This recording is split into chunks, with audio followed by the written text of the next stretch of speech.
watch 'em all, gotta watch 'em all. Pokémon.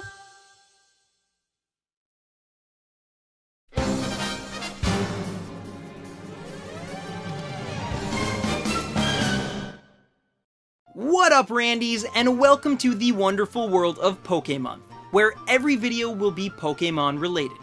In today's installment, we're taking a look at those special Pokémon who make your nostalgia bone tick, the Kanto region starters. I personally grew up with the Johto starters, but like many was introduced to the mega franchise known as Pokémon through the anime series, and one of the many things I took away was how great the three starters were. Squirtle was cool, Bulbasaur was loyal, and Charmander was caring. But somewhere along the lines, the latter of these three took off and became one of Pokemon's big three, which is a term used to refer to Pikachu, Mewtwo, and of course, Charizard. Sure, Ash had a Charizard to reflect his video game counterpart's chosen starter, but why was the trading card worth so much? And why did Charizard get all of the love, considering both Venusaur and Blastoise had their own mascot games? And back when I was a child, I swear there were just as many kids who chose Squirtle over Charizard. So why nearly 20 years later, is it the fire-flying type that gets all of the love? Not to mention a special spot in the black and white anime series and third movie, and 2 Mega Evolutions. But what if I told you that all of this can be traced to one decision, and that in a parallel universe somewhere right now, you'd be maining Blastoise in Smash 4 instead of that overrated lizard? By the way, that's the funniest joke in this episode. I mean, Charizard is a main, really? Don't believe me? Well, it's true. And once you're finished with this video, you'll learn all about the secret origins of Charizard's fiery popularity, and how Blastoise, water cannons and all, was left to stand in the rain. So with that perfect analogy out of the way, let's try to break this down into 3 specific categories: the games, the anime, and the card game.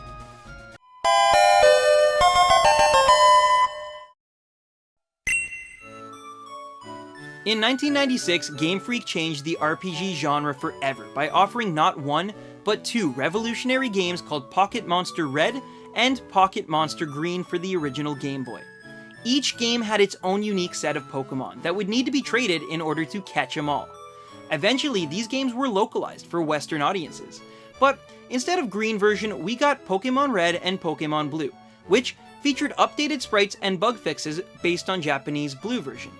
These games actually had a slow start, but once news of a secret 151st Pokémon emerged, the games began to sell like a big nugget, and spun off into the empire we love today.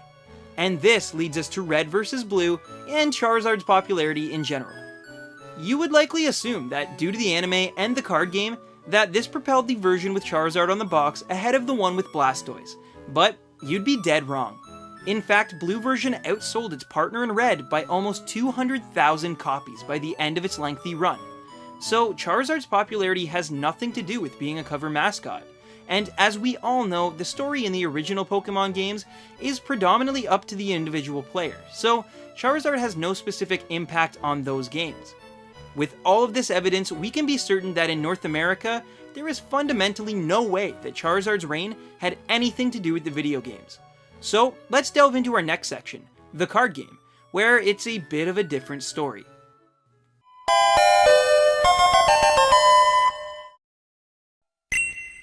So after the original game's sleeper success in Japan, a card game was released in late 1996. And yeah, I can't expand on this one. Charizard was the equivalent to crack on every playground in the late 1990s, and having one in your deck essentially made you Tony Montana. I mean, he wasn't even the best card for strategy purposes, but with that 120 HP and that devastating 100-point Fire Spin attack, he was one of the best.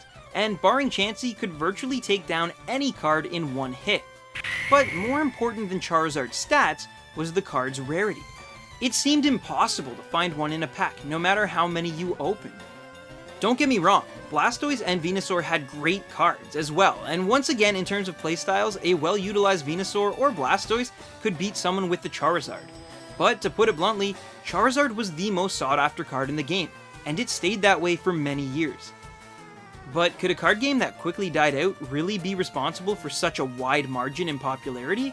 I mean, it had to have helped, but a rare card alone couldn't be responsible for all of Charizard's growth in fans' hearts, could it? Well, let's delve into our last section and see if we can complete this puzzle.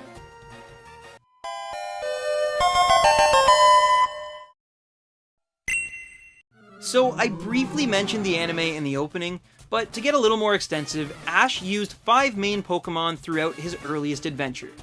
These were Pikachu, Pidgeotto, Bulbasaur, Squirtle, and Charizard.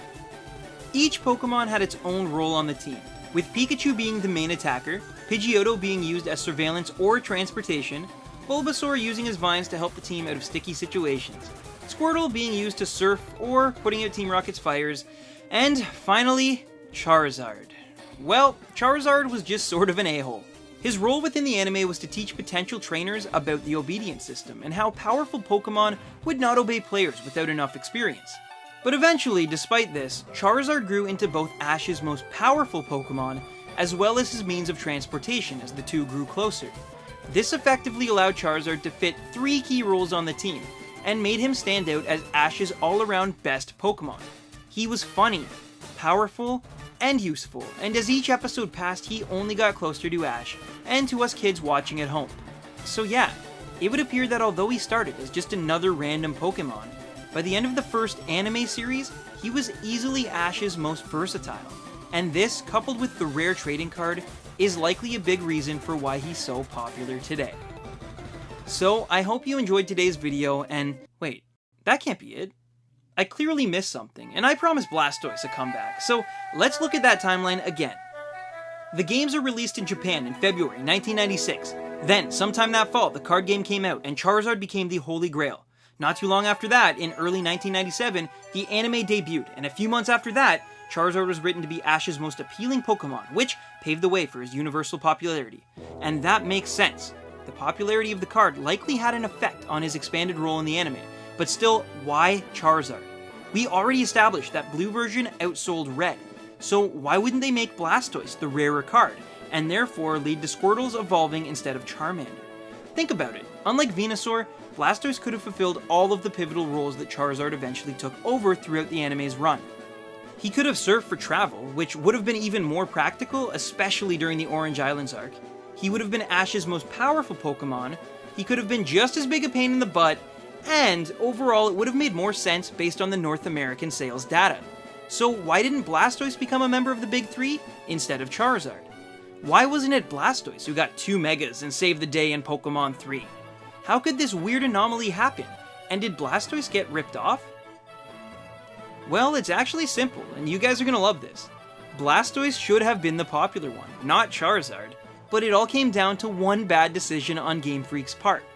When they decided which 2 mascots to go with for the initial Japanese release, Blastoise never originally even got a chance. That's right, the reason Charizard became so popular is because Game Freak chose green instead of blue for the original series of games. We've all heard the jokes. Everyone picked Charizard or Squirtle, and Bulbasaur always sat on Professor Oak's desk unloved. But that same effect holds true when parents actually choose the games they buy for their kids. It comes down to many factors, but a lot of the time the mascot and color itself play a bigger role than the narrative. So although story-wise Red may be the protagonist and Blue may be the rival, this doesn't mean that Red is the more popular version. In fact, Silver version, with the help of Pokémon 2000, actually outsold Gold by about 100,000 copies, despite the narrative clearly making Silver the rival and Gold or Ethan being the protagonist. My point is that if a parent had to choose Ho-Oh or Lugia, most would choose Lugia because he looks more appealing and was in a movie.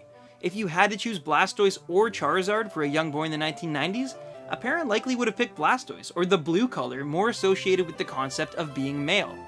And they did, as the fact that blue still outsold red in North America, despite being sold in parallel with the anime and card games here, speaks volumes. But finally it comes down to one decision.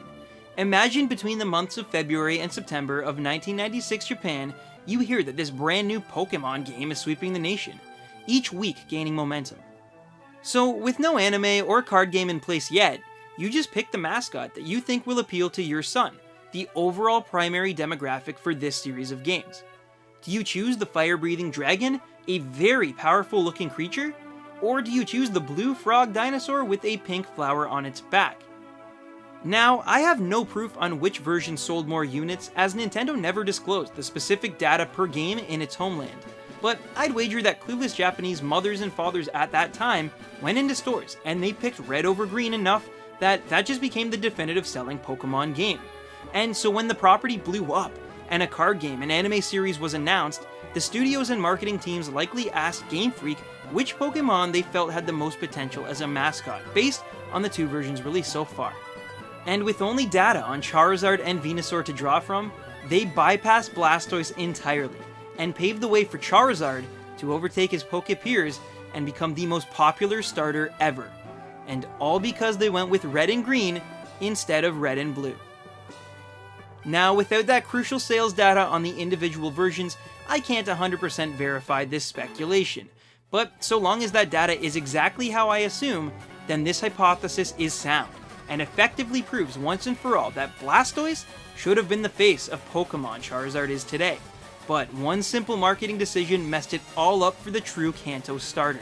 So although Venusaur may be my personal favorite design and Charizard may be the most popular, always remember that it should have been Blastoise, not Charizard, that set the world on fire. Or is that water?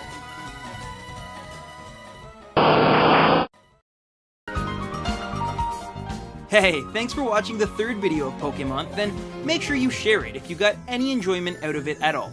We love to hear from you, so make sure you tweet us at random10s with some of your theories on this idea, or just leave a comment below on who your favorite Kanto starter is. We'll have our final review of Pokemon Red and Pokemon Blue for you next Saturday morning, so stay tuned for that. And as I always say, happy hunting, baby rhinos!